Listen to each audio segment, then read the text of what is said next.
Pep Guardiola has been accused by some of overthinking his approach to Champions League knockout games, especially away from home.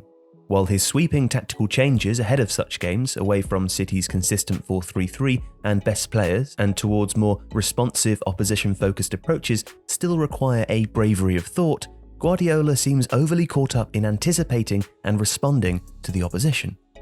As these stats from OneFootball show, City set up against Spurs with an unusual lineup, and although the sides were well matched statistically, Jonathan Wilson for The Guardian, amongst others, has noted Guardiola's conservative approach, an unusual lack of faith in his normal methods and preferred players.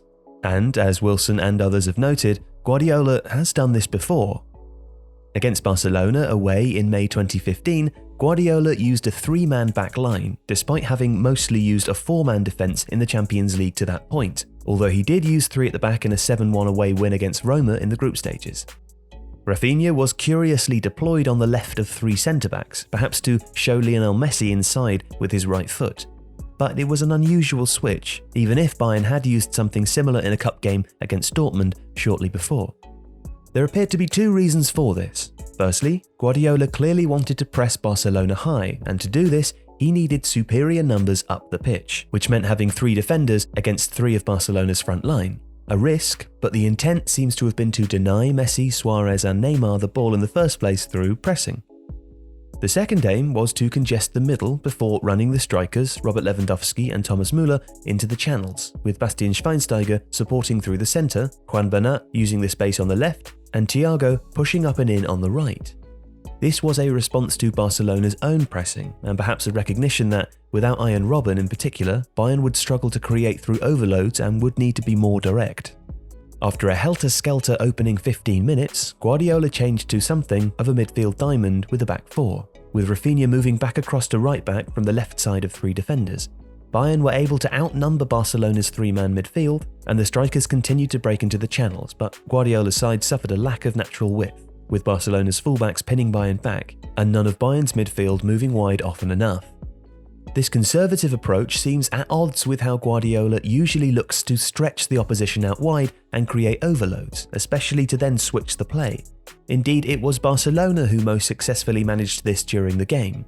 Bayern started too frantically in the press, reorganised drastically, which may or may not have been the plan all along, and ultimately seemed to have changed too much from their normal game plan to play with their normal fluency, even with enforced changes due to injury.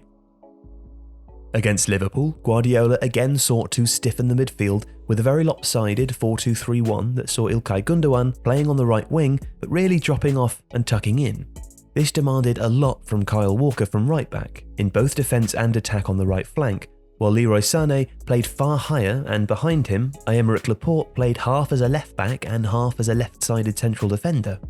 This allowed City to create a midfield square, but Kevin De Bruyne's depth meant that he was not able to be as involved in the attacks. Again, as Bayern were often reduced to playing long balls into the wide spaces, direct passes to Walker were City's best out ball, as Liverpool's fluid front three worked hard to negate the midfield overload, while still being able to contribute in the attack. Again, Guardiola seemed to sacrifice his attacking instinct for the security afforded by a bulked-out midfield, but in doing so, made it harder for City to impose themselves on the game. Liverpool, ruthless on the counter and with the press, took City apart despite Guardiola's tactical changes.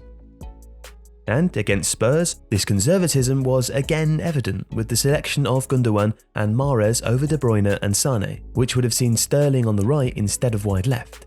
Guardiola looked to clog the midfield, with a 4-4-1-1 or 4-4-2 shape often seen out of possession and the fullbacks not advancing as high as normal. This left City unable to pass their way through Spurs' superb man-marking system, while Fernandinho and Gundogan especially seemed unable to deal with the consistent pressure brought to bear by Spurs' midfield.